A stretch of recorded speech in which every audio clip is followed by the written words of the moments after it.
Bien-aimés dans le Seigneur, shalom, et que la grâce du Seigneur soit vraiment multipliée abondamment dans vos demeures. Et là, nous sommes dans le cadre de notre émission sur l'édification. Ces derniers temps, nous étions confrontés à pas mal de polémiques autour du jour de culte. Pour les uns, nous prions les dimanches parce que Jésus-Christ était ressuscité les dimanches, les premiers jours de la semaine. Et pour d'autres, en priant les dimanches, on adore le Dieu soleil, parce que dimanche, déjà en anglais, ça veut dire Sunday, sun qui veut dire soleil et day qui veut dire jour. Mais maintenant, pour essayer de pallier à cette question, à la lumière de l'Écriture, nous allons essayer de partager avec vous pour essayer d'éclairer l'opinion. Déjà pour commencer, dans la mythologie grecque et dans la mythologie romaine, tous les jours de la semaine étaient dédiés à un dieu. Parce que ces gens-là n'étaient pas monothéistes, mais ils étaient polythéistes. Donc, les jours du dimanche étaient dédiés au dieu soleil. Les lundis étaient dédiés au dieu lune. Les mardis étaient dédiés au dieu Mars. Les mercredis étaient dédiés au dieu Mercure. Et jeudi, c'était le dieu Jupiter. Vendredi, c'était le dieu Vénus. Et samedi, c'était le dieu Saturne. Et dimanche, comme nous avons dit, Dieu soleil. Donc c'était pour dire tous les jours de la semaine étaient consacrés à un Dieu quelconque. Alors si vous allez dans Actes au chapitre 14, vous prenez le verset 11 à 13, nous allons essayer de lire rapidement dans Actes 14. Acte 14, versets 11 à 13, la Bible dit « À la vue de ce que Paul avait fait, la foule éleva la voix et dit en langue lycaonienne « Les dieux sous une forme humaine sont descendus vers nous. Ils appelaient Barnabas Jupiter et Paul Mercure, parce que c'était lui qui portait la parole. » Amen. Donc tu vois déjà, ça nous explique. Ils ont vu Pierre, Paul et Barnabas faire les miracles. Ils ont dit, les dieux sont descendus parmi nous. Et ils ont surnommé Paul Mercure, ce qui fait référence au dieu dit mercredi. Et Barnabas Jupiter, qui fait référence au jour de jeudi. Maintenant, des fois, c'est écœurant de voir les chrétiens dans des débats qui ne servent à rien. Mais d'un côté, je ne les condamne pas parce que le problème, c'est les gens qui ont la parole, les gens qui connaissent, il faut vraiment que ces gens-là se lèvent pour bien éclairer le peuple de Dieu. Comme ça, nous aurons moins de polémiques dans ce genre de choses. C'est comme je disais tantôt, ce n'est pas le jour de la semaine qui est plus important. Quand nous retournons dans la création,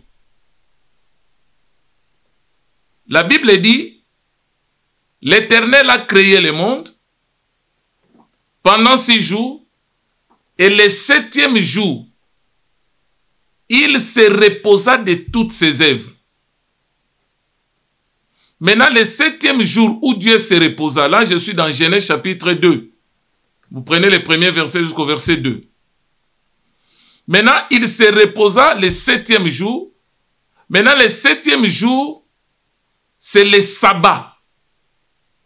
Or, quand vous prenez les 6 premiers jours lors de la création, la Bible dit ceci. Il y eut un soir, il y eut un matin, ce fut le premier jour.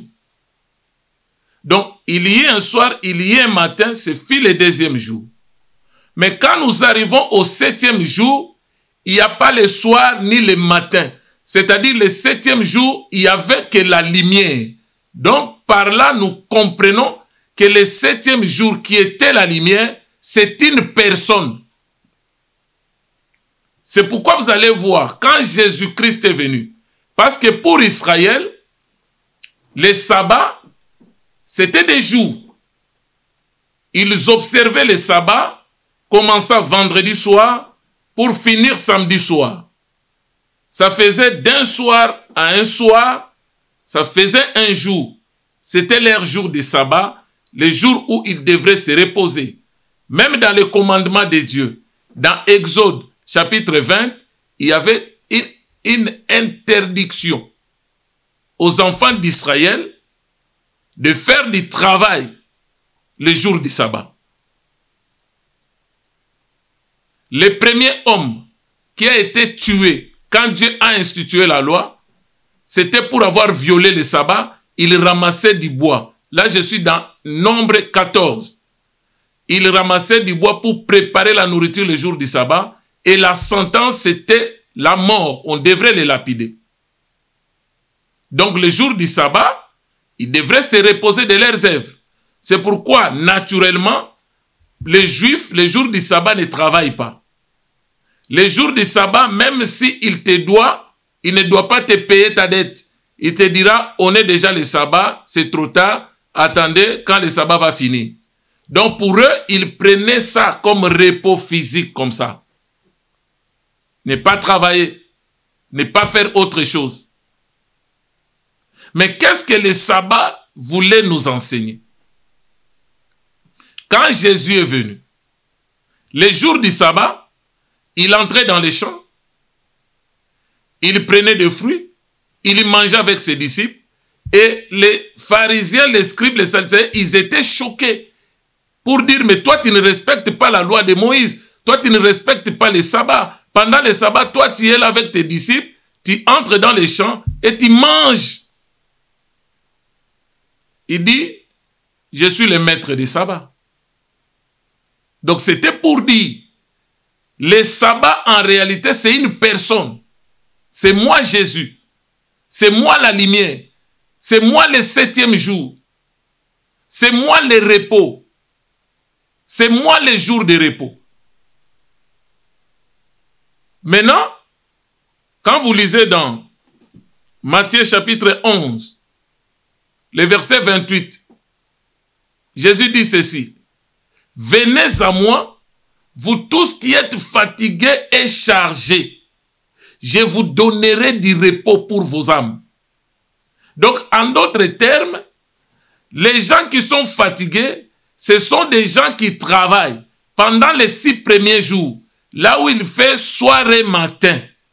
Mais maintenant, Jésus vous invite à ne pas vous limiter au 6e jour, à entrer dans le 7e jour, les sabbats, les repos, là où il n'y avait pas le soir et matin, mais il n'y avait que la lumière.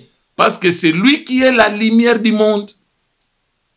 Selon Jean chapitre 1er, vous prenez le verset 1er jusqu'au verset 14, il était la lumière. La lumière est venue dans le monde, éclairer tout homme. Maintenant les gens, les juifs, ils ont rejeté la lumière. Ils ont préféré les ténèbres. Maintenant la Bible dit, à tous ceux qui l'ont reçu, à tous ceux qui croient à son nom, il leur a donné le pouvoir de devenir enfants de Dieu. Donc quand tu deviens enfant de Dieu, tu acceptes la lumière, tu entres dans la lumière, tu vis dans les jours du repos, tu vis dans le repos du Seigneur.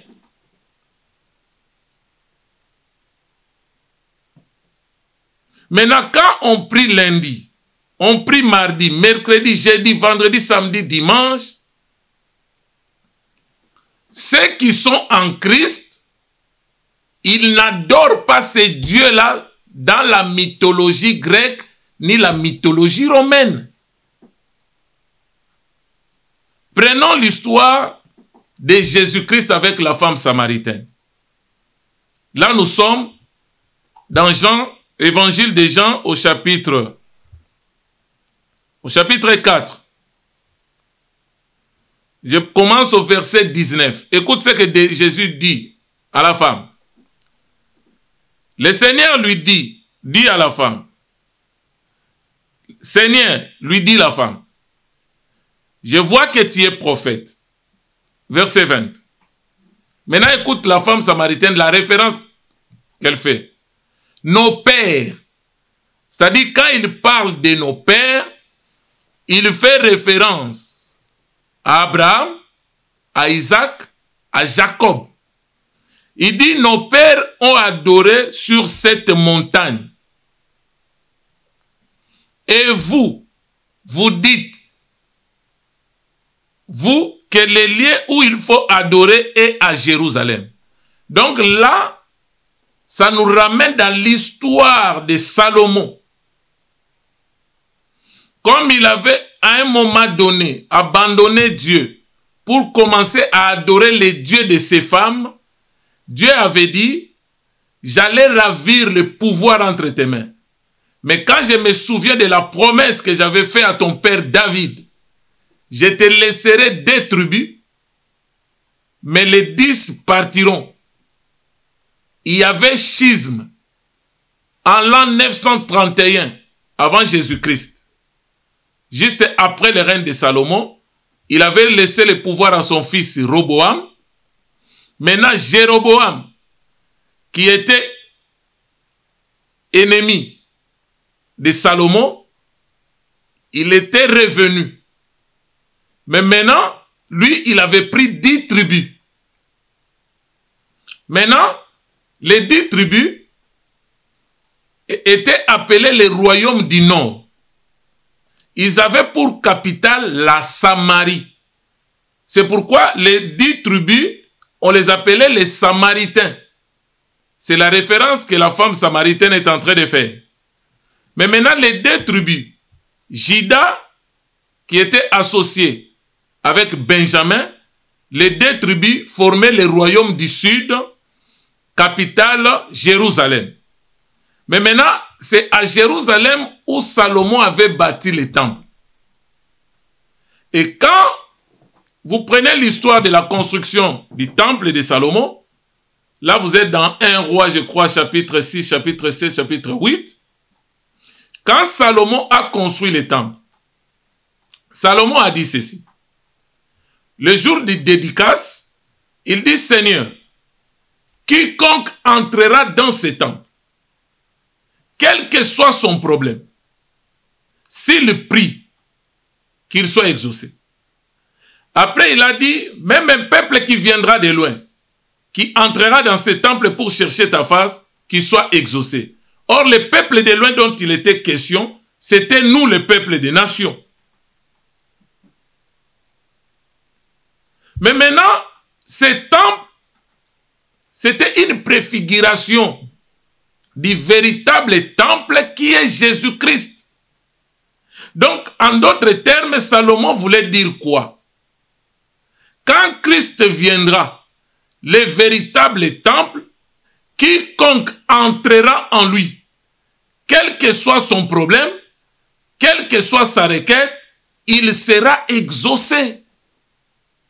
C'est pourquoi vous allez voir, dans Jean chapitre 2, quand Christ disait, détruisez ce temple, je le rebâtirai en 3 jours, il faisait référence à son corps, qui était le temple, l'habitation de Dieu en esprit. C'est là où Colossiens dit, en lui, Jésus, habitait corporellement toute la plénitude de la divinité. Le jour où Salomon a fait les dédicaces du temple, la Bible dit, la gloire de Dieu était descendue, il a rempli le temple jusqu'au point où les sacrificateurs avaient du mal à faire le service. C'était ça l'image de Christ, véritable temple de Salomon. En lui habitera corporellement toute la plénitude de la divinité. Mais maintenant, c'est lui qui entrera dans ce temple, sera exaucé. Or, nous savons qu'aujourd'hui, ce temple-là n'existe plus. En Israël, ils ont maintenant les murs occidentaux, ce qu'ils appellent les murs de lamentation. Donc c'est pour dire, il ne pouvait pas y avoir 2 temples. C'est pourquoi quand Jésus disait « détruisez ces temples », et ils ont fait référence au temple qui avait duré 46 ans. Mais lui, il parlait de son corps, parce que son corps était le temple de Dieu. Il dit « détruisez en 3 jours, je les rebâtirai ». Donc il parlait de la mort et de sa résurrection. Maintenant, écoute l'histoire de Jésus avec cette femme. Maintenant, la femme dit, nos pères ont adoré sur cette montagne. Quand on parle du père en Israël, il y a 3 pères. Dieu d'Abraham, Dieu d'Isaac et Dieu de Jacob. Et les 3 là, ça résume le sacerdoce. Abraham, qui est le type du sacrificateur, Isaac, qui est le type du sacrifice, et Jacob, qui est le type de l'autel. Parce que sur l'autel, selon l'instruction de Moïse, il fallait poser 12 pierres. Or, les 12 pierres représentent les 12 fils de Jacob, c'est Jacob. Donc, on fait référence à ces 3 pères. Maintenant, la femme dit, nos pères ont adoré sur cette montagne. C'est-à-dire, ils voulaient montrer à Jésus que tu n'es pas plus important que Abraham, que Isaac, que Jacob.